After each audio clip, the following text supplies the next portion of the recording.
जय हिंद दोस्तों। आपका फिर से स्वागत है मेरे यूट्यूब चैनल पे। यहाँ पर हम DRDO सेप्टेम 10 की तैयारी कर रहे हैं। हमने जो है कि फीटर से ITI किया हुआ है, तो हम यहाँ पर फीटर ट्रेड की पढ़ाई कर रहे हैं। सबसे पहले हमने चैप्टर पढ़ेंगे, उसके बाद हम लोग इससे संबंधित जितने भी MCQs होंगे उसे डिस्कस करेंगे अगली वीडियो में।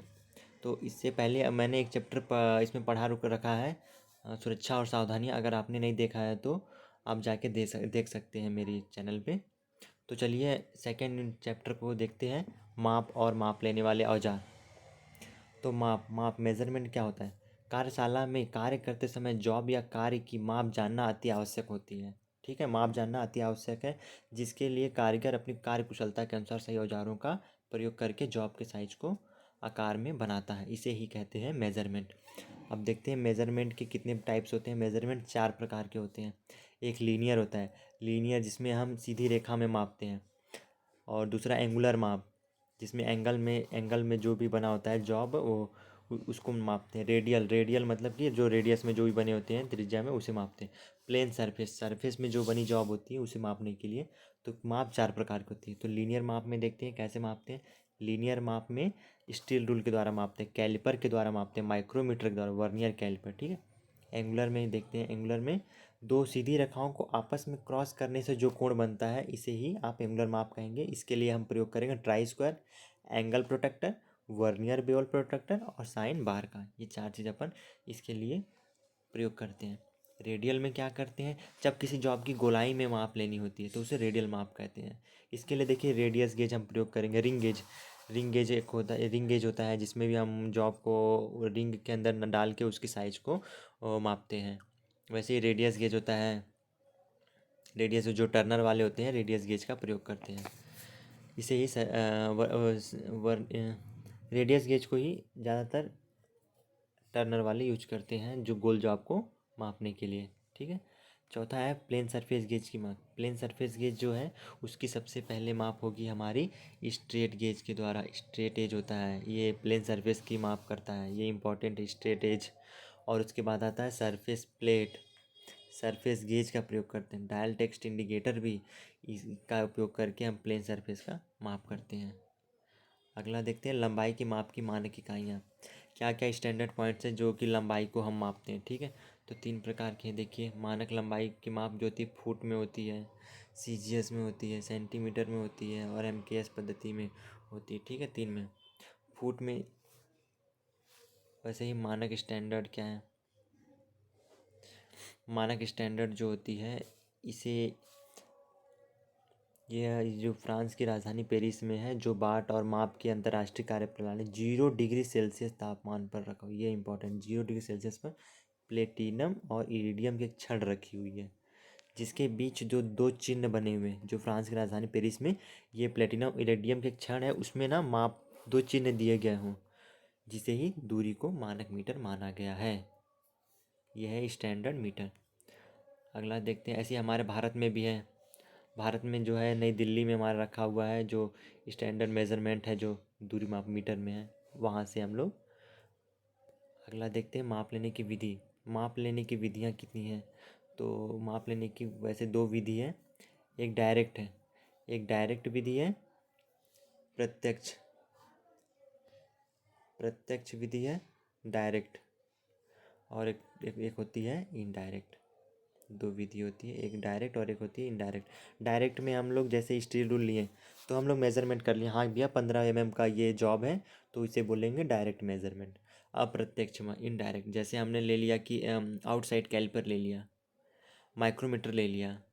इसमें क्या होगा कि पहले आउटसाइड कैलिपर से चेक करेंगे हाँ कितना साइज़ है, फिर उसे आउटसाइड कैलिपर को हम स्टील रूल पे जाके रखेंगे कि हाँ ये 15 mm का जॉब है, तो ये होती है इनडायरेक्ट मेज़रमेंट। इसमें डायरेक्ट तुरंत माप नहीं मिलती है, इसमें किसी पर स्थानांतरित करके उसकी माप ली जाती है।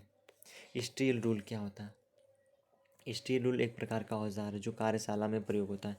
एक स्टील रूल होता है और एक तो होता है हमारा स्केल होता है। ये 2 चीज़ का अंतर रहता है। जो स्टील रूल रहते हैं वो वर्कशॉप में उपयोग करते हैं, और जो अपना स्केल रहता है वो ड्राइंग के लिए यूज करते हैं। ड्राइंग का जो कार्य होता है उसमें स्टील रूल नहीं होता, उसमें उसका जो रूल रहता है उसे स्टील रूल नहीं कहा, उसे कहा जाता है स्केल कहा जाता है। ठीक है, अब इसका साइज़ देख लीजिए कितने कितने भागों में बटा रहता है।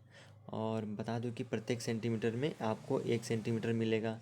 और ये जो स्टील रूल रहता है 1.2 mm मतलब 0.5 mm तक इसका मेज़रमेंट हम कर सकते हैं स्टील रूल के द्वारा। अगर एग्ज़ाम में क्वेश्चन पूछते हैं कि स्टील रूल का लिस्ट काउंट कितना है, लिस्ट काउंट उसे कहा जाता है जिससे हम छोटी से छोटी जो माप ले सकते हैं। जैसे स्टील रूल के द्वारा हम कितनी ले सकते हैं 1.2 mm मतलब कि डिवाइड करेंगे तो 0.5 mm, 0.5 mm तक हम माप ले सकते हैं। यही होता है इसका लिस्ट काउंट होता है। ठीक है, आगे देखते हैं इसका मटेरियल क्या है। ये होती है स्प्रिंग स्टील से बनी होती है, स्टेनलेस स्टील से बनी होती है और हाई कार्बन स्टील के भी रूल पाए जाते हैं। साइज़ का मैक्सिमम जो होते हैं 12 इंच के, 6 इंच के, यही पाए जाते हैं मार्केट में। टाइप्स देख लेते हैं। टाइप्स में है हमारे स्टैंडर्ड स्टील रूल। ये जो साधारण स्टील रूल हम लोग यूज करते हैं ना, वही है स्टैंडर्ड। अब पूछ लिया जाता है कि स्टील रूल में कम से कम कितना माप लिया जाता है, तो बोल देंगे हम लोग कि 0.5 mm तक। और ये पूछेगा कि आपको इंच में कितना इंच में कितना रहता है, तो हम लोग बोलेंगे इंच में 1/64 इंच। इंच में आपको दो दो डैश रहते हैं ऊपर में। ठीक है, इतना माप लिया जा सकता है, ये इम्पोर्टेंट था। आगे देखते हैं। और फ्लेक्सिबल स्टील रूल होती है जो स्प्रिंग स्टील रूल की पतली पत्ती से बनाई जाती है। ठीक है, इसको स्प्रिंग रूल की पत्ती से बनाया जाता है। यह देखने में ना flexible steel rule standard steel rule के तरह ही रहता है, बस इसमें ये स्प्रिंग स्टील से बनाई जाती है, थोड़ी पतली रहती है। ठीक है, इसका अधिकतर जो प्रयोग होता है फ्लेक्सिबल। अब फ्लेक्सिबल से समझ में आ रहा है कि बहुत फ्लेक्सिबल है। इसका यूज क्या होता है कि किसी वक्राकार या आकृति कोई फ्लेक्सिबल जगह पे ही इसका उपयोग किया जाता है। ठीक है, अगला देखते हैं नैरो रूल।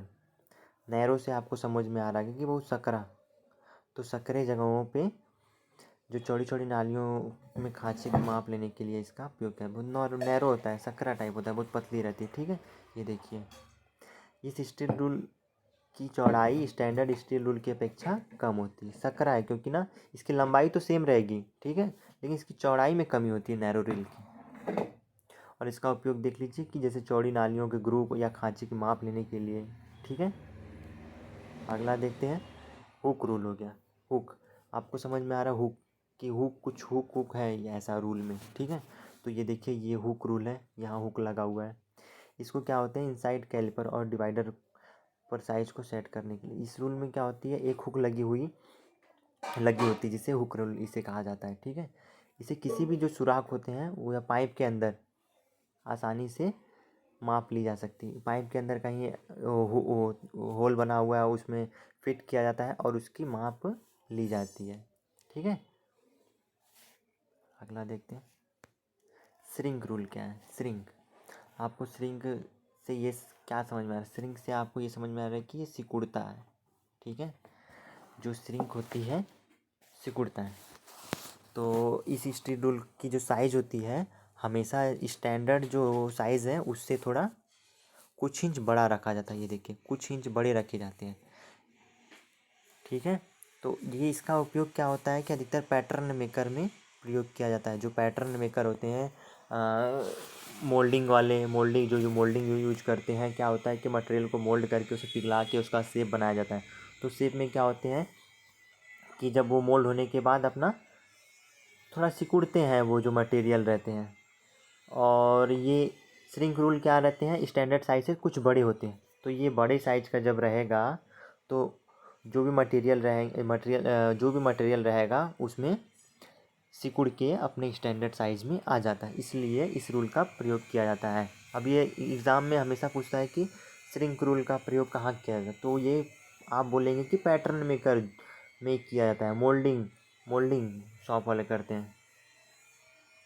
अगला देखते हैं की सीट रूल। की सीट रूल क्या है। ठीक है, इस प्रकार का जो रूल है एंगल आयरन के आकार का होता है। एंगल आयरन का आकार का होता है, इसका अधिकतर प्रयोग वक्राकार या आकार के कार्यों के लिए किया जाता है, गोलाकार। और लंबाई में समांतर रेखाएं खींचने के लिए भी इसका प्रयोग किया जाता है। और किसी किसी सॉफ्ट और चाबी घाट की मार्किंग करने के लिए किया जाता है। ये है मोस्ट इम्पॉर्टेंट 3 स्टार क्वेश्चन है ये, कि सीट रूल का कोई उपयोग कहाँ किया जाता है, तो बोला जाएगा सॉफ्ट पर चाबी घाट की मार्किंग करने के लिए प्रयोग किया जाता है, मोस्ट इम्पॉर्टेंट इसे। अब आता है कि स्टील टेप रूल क्या है।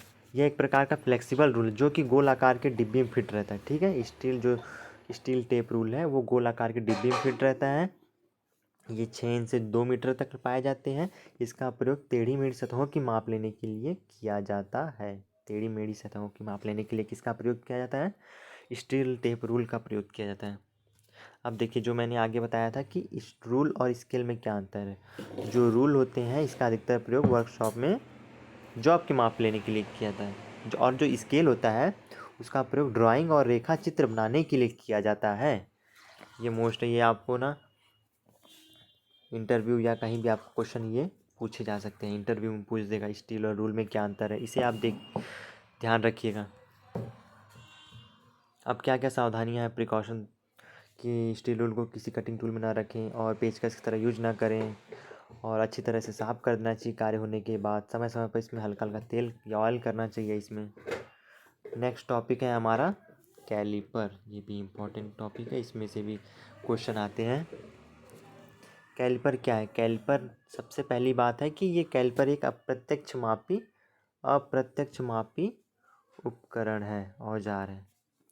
इसका उपयोग स्टील रूल की सहायता से किया जाता है। जब आप अगर कैलिपर यूज कर रहे हैं तो आपके पास स्टील रूल रहना चाहिए, क्योंकि यह प्रत्यक्ष मापी उपकरण है। तो आपने मेज़रमेंट तो ले लिया, फिर आप जानेंगे कैसे कि इसका मेज़रमेंट कितना है, तो आपको इसको स्टील रूल पे ट्रांसफॉर्म करके इसे देखना पड़ेगा कि इसका मेजरमेंट कितना है। तो कैलिपर क्या चीज़ है, एक अप्रत्यक्ष मापी उपकरण है जिसके लिए हम स्टील रूल की सहायता से जॉब की मोटाई, चौड़ाई और व्यास को मापते हैं। अब पूछ लेगा कि आपको क्या मटेरियल यूज किया जाता है कैलिपर के लिए, तो हम करते हैं हाई कार्बन स्टील का, माइल्ड स्टील का भी यूज करते हैं, ज़्यादातर माइल्ड स्टील का यूज करते हैं, ठीक है। इसके माप के सिरे को हार्ड व टेम्पर किया जाता है। ये बात इंपॉर्टेंट है कि हार्ड व टेम्पर, जब माइल्ड स्टील का यूज किया जाता है तो इनके जो सिरे होते हैं जो नोक वाले, तो उनको हार्ड व टेम्पर कर दिया जाता है कि जिससे वो ख़राब ना हो, ठीक है। अगर हार्ड कभी किया जाता है तो उसके साथ उसे टेम्पर करना ज़रूरी है, क्योंकि हार्ड करने से उस मटेरियल में भंगुरता के गुण आ जाते हैं। भंगुरता मतलब टूटने के गुण आ जाते हैं, उसको इसके लिए उसमें टेम्पर किया जाता है। और ये देखिए, माइल्ड स्टील में केस हार्ड किया जाता है। ये पूछेगा आपको, ये मोस्ट इम्पॉर्टेंट है कि माइल्ड स्टील में कौन सा हार्डनिंग किया जाता है, तो इसमें क्या किया जाता है, केस हार्डनिंग किया जाता है। और हाई कार्बन स्टील में कौन सी किया जाता है, हार्ड व टेम्पर किया जाता है, क्योंकि हार्डनिंग से भंगुरता आती है, भंगुरता को कम करने के लिए टेम्परिंग की जाती है। साइज़, अब ये भी मोस्ट इम्पॉर्टेंट है, साइज़, कि साइज़ कैसे आप मापेंगे। कैलिपर का साइज़ जो है उसका पिवेट पिन होता है, जो रिवेट होती है, रिवेट पिन, ये रिवेट का पिन है। इसका जो सेंटर है यहाँ से लेके आप रिवेट के पिवेट पिन, ये आपका है, मान लीजिए कैलिपर है, तो ये आपका यहाँ से लेके ये आपका पिवेट पिन तक आपका साइज़ रहेगा, ठीक है। जॉइंट के प्रकार, आप कितने प्रकार के जॉइंट होते हैं, 2 जॉइंट जो होते हैं कैलिपर के, 2 प्रकार के जॉइंट होते हैं। एक फर्म जॉइंट होता है और एक होता है स्प्रिंग जॉइंट। फर्म जॉइंट में क्या होते हैं, रिवेट और वाशर का उपयोग करके जोड़ा जाता है। और स्प्रिंग जॉइंट में क्या करते हैं कि दोनों टांगों को एक स्प्रिंग के चपटे ध्रुव के द्वारा जोड़ा जाता है, ठीक है।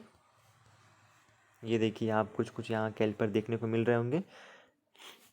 ये पूछ दिया जाएगा कि ये कौन सा कैलिपर है, ये कौन सा है, ठीक है। तो ये देखिए, ये आउटसाइड कैलिपर है, ठीक है। इसमें मोस्ट इम्पॉर्टेंट बात ये है कि देखिए, ये क्या दिख रहा है आपको, और ये कैसा दिख रहा है। 3 प्रकार के हैं ये कैलिपर। ये है आउटसाइड कैलिपर, ये इनसाइड कैलिपर है, और ये क्या है, जेनी कैलिपर। ये है most most most important 3 star question है ये, ठीक है। तो ये है आपका आउटसाइड कैलिपर। समझ में आ रहा होगा, आउटसाइड, आउटसाइड, ठीक है। ये आउटसाइड में क्या है कि ये आपको बाहरी माप देगा, जो भी गोल जॉब है, फ्लैट जॉब, उसकी लंबाई चौड़ाई जो भी है बाहरी माप इससे देगा। और ये क्या है आपका इनसाइड कैलिपर। इनसाइड में ये जो भी आपके गोल सुराख है या गोल होल है आपका, तो उसमें जो भी होल है उसकी साइज़ को इनसाइड कैलिपर के द्वारा हम निकालेंगे, ठीक है। एक चीज़ है कि इसमें आपको पूछ सकता है कि जो आउटसाइड कैलिपर है, ठीक है, आउटसाइड से आप समझ जाएंगे कि आउटसाइड बाहरी माप देगा, ठीक है। लेकिन आपको पूछ देगा कि आउटसाइड कैलिपर में जो पॉइंट होते हैं वो कैसे होते हैं। तो आउटसाइड पॉइंट में जो होते हैं अंदर की ओर मुड़े होते हैं, ये देखिए अंदर की ओर मुड़ा हुआ है। और ये जो है इनसाइड कैलिपर है, वो उसका जो होता है पॉइंट जो होता है वो बाहर की ओर मुड़े होते हैं, ठीक है। और ये तीसरा जो है आपका जेनी कैलिपर है, इसे ऑड लेग कैलिपर भी कहते हैं। इसकी देखिए ये लेग अलग है, ये अलग है, इसलिए ऑड बोलते हैं, दोनों ऑड है, ठीक है। हर्माफ्रोडाइट कैलिपर भी कहते हैं इसे। इसका प्रयोग जो होता है गोल जॉब की मार्किंग करने के लिए किया जाता है, ठीक है। और समांतर रेखाएं खींचने के लिए भी किया जाता है जेनी कैलिपर का उपयोग, ठीक है। आगे देखते हैं हम लोग, सावधानियां हैं, सावधानियां आप देख लेंगे। Try square most important, try square, अगर आप फीटर हैं तो आपको ये सब पता रहना चाहिए, ठीक है। ये देखिए ट्राई स्क्वायर क्या है। ट्राई स्क्वायर जो होता है हमारा दो प्रकार का होता है, मार्किंग टूल भी होता है और चेकिंग टूल भी होता है, ठीक है। इससे हम मार्किंग भी करते हैं और चेकिंग भी कर लेते हैं उसी से, ठीक है। ये 90 डिग्री के कोण में चेक करने के लिए बनाया जाता है, ठीक है। और इससे हम जॉब की फ्लैटनेस को भी चेक कर सकते हैं, ठीक है। और 90 डिग्री के कोण में रेखाएं खींचने के लिए भी प्रयोग किया जाता है। इसमें क्या होता है, एक ब्लेड होता है और एक होता है स्टॉक होता है, ठीक है। दो चीज़ों से मिलके ये बना होता है, ब्लेड और स्टॉक से, ठीक है, जो कि रिवेट के द्वारा जोड़ दिया जाता है। रिवेट जो होता है उसको जोड़ने के बाद उसे मटेरियल भर के उसे पैक कर दिया जाता है, ठीक है। मटेरियल आप देख लेंगे कि मटेरियल जो होते हैं try square high carbon steel से ही बनाए जाते हैं। और उनको हार्ड व टेम्पर में, हमने बताया ना, हाई कार्बन स्टील को हमेशा हार्ड व टेम्पर किया जाता है। और माइल्ड स्टील को क्या किया जाता है, केस आर्ट किया जाता है, ठीक है। तो इसका स्टॉक जो होता है, स्टॉक ये जो देखिए यहाँ दिखा रहा हूँ मैं आपको डायग्राम में, इसे कहते हैं स्टॉक और इसे कहते हैं ब्लेड। ब्लेड को हाई कार्बन स्टील से बनाया जाता है क्योंकि सबसे ज़्यादा इसी का उपयोग किया जाता है। और स्टॉक को कास्ट आयरन से बनाया जाता है या फिर स्टील या एल्युमिनियम से बनाया जाता है, ठीक है। अब यहाँ देखते हैं साइज। साइज इसका जो होता है ब्लेड की लंबाई से लेके, ब्लेड की लंबाई से लिया जाता है, इसका साइज ब्लेड की लंबाई से लिया जाता है। इसका स्टॉक का अंदरूनी सिरा, स्टॉक का अंदरूनी सिरा से लेके ब्लेड की आखिरी सिरे तक साइज रहता है, जो कि 100 से 300 mm तक मैक्सिमम उपयोग किए जाते हैं। अब ये इसका टाइप्स देख लेते हैं, टाइप्स कितने टाइप्स के हैं। तो दो टाइप्स के होते हैं ट्राई स्क्वायर, फिक्स्ड और एडजस्टेबल, ठीक है। अगर आपसे एग्जामिनेशन में पूछा जाता है कि कितने प्रकार के होते हैं, दो प्रकार के, फिक्स और एडजस्टेबल होते हैं, ठीक है। ये भी आप देख लीजिए, ये देखिए ये है एडजस्टेबल ट्राई स्क्वायर। इसे आप ये देखिए, ये आपका स्क्रू नट लगा हुआ है, स्क्रू लगा है, तो नट लगा हुआ है, तो आप इसे एडजस्ट करके आगे इधर आगे ले जा सकते हैं या फिर पीछे, इसे बोलते हैं एडजस्टेबल। ट्राई स्क्वायर की शुद्धता, ये क्वेश्चन आपको इंटरव्यू में इंटरव्यूअर आपसे पूछ सकता है कि ट्राई स्क्वायर की शुद्धता आप कैसे चेक करेंगे। तो शुद्धता चेक करने के लिए आप बताएंगे कि ट्राई स्क्वायर की शुद्धता हम मास्टर गेज ट्राई स्क्वायर के द्वारा चेक कर सकते हैं, ठीक है। जो ट्राई स्क्वायर बनता है उसको बनाने से पहले एक मास्टर गेज तैयार किया जाता है, जो बहुत ही बारीक और बहुत ही ज़्यादा एकदम मास्टर मास्टर से पीस बोलते हैं ना, वैसा पीस नहीं होता है, तो वही मास्टर ट्राई स्क्वायर का उपयोग किया जाता है, जो बहुत ही ज़्यादा शुद्ध होता है, 90 डिग्री कोण में जुड़े होते हैं, ठीक है। ये हो गया। और मास्टर दूसरा जो होता है, हम इसको चेक करने के लिए सरफेस प्लेट पर ले जाएंगे हम ट्राई स्क्वायर को, और उसे क्या करेंगे, पहले उसके ब्लेड को और स्टॉक को सटा के किनारे पे, और उसके ब्लेड को रख के उसे मार्किंग कर लेंगे, ठीक है। फिर उसे बिना उठा के उसके जो यहाँ मार्किंग की उससे उसको पलट दिया जाता है, ठीक है। इस ब्लेड को ऐसे पलट दिया जाता है। तो ब्लेड को देखिए पलटा है इसने, पहले ये फर्स्ट में ये प्रोसेस किया गया, फर्स्ट में ऐसा मार्किंग फर्स्ट प्रोसेस, फिर इसको ही इस साइड ऐसे करके पलट दिया गया, ठीक है, ये सेकंड प्रोसेस। तो इनको लकीर को खींच लिया था, लकीरों को चेक किया जाता है कि जो लकीर है ये सीधी है कि नहीं। अगर ये जो लकीर आप देख पा रहे होंगे कि यहाँ इसकी लकीर देखिए ये सीधी, और इसकी देखिए ये थोड़ा इधर आ रही है, थोड़ा टेढ़ी आ रही है, देखिए। तो क्या हुआ, ये अगर ये दोनों लाइनें सीधे मैच कर जाती हैं तो ये हुआ आपका एकदम परफेक्ट। अगर ये देखिए लाइनें यहाँ टच नहीं हैं तो ये अशुद्ध हो गया है, ठीक है। ऐसी शुद्धता की जांच की जाती है ट्राई स्क्वायर। अब नेक्स्ट देखते हैं, ये आपकी सावधानियां हैं, प्रिकॉशन आप देख लेंगे।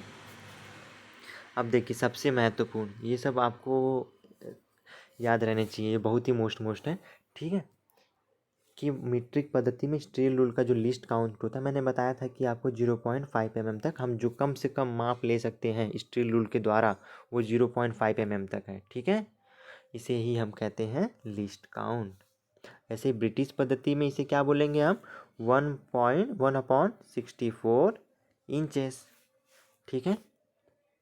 ये पूछते हैं कि ब्रिटिश पद्धति में कितने लिस्ट काउंट कितना होता है, तो आप बताएंगे 1/64 इंच, ठीक है। अब देखिए की सीट रूल का प्रयोग सॉफ्ट और चाबी की मार्किंग के लिए क्या की, अब जो की मैंने बताया था ना कि ये उसमें की फंसा हुआ था ऐसा, ठीक है। तो की सीट रूल जो का प्रयोग होता है सॉफ्ट, जो सॉफ्ट होते हैं गोल, उनमें क्या होगा, गड्ढे होते हैं, तो उसको फंसा के उसकी मार्किंग करने के लिए किया जाता है की सीट रूल। ये मोस्ट इम्पॉर्टेंट है, इसे भूलिएगा मत, ये भी 3 स्टार क्वेश्चन है, ये एग्ज़ाम में पूछते ही हैं। ऐसे श्रिंक रूल का प्रयोग किया जाता है मोल्डिंग शॉप में, ये भी मोस्ट इम्पॉर्टेंट है।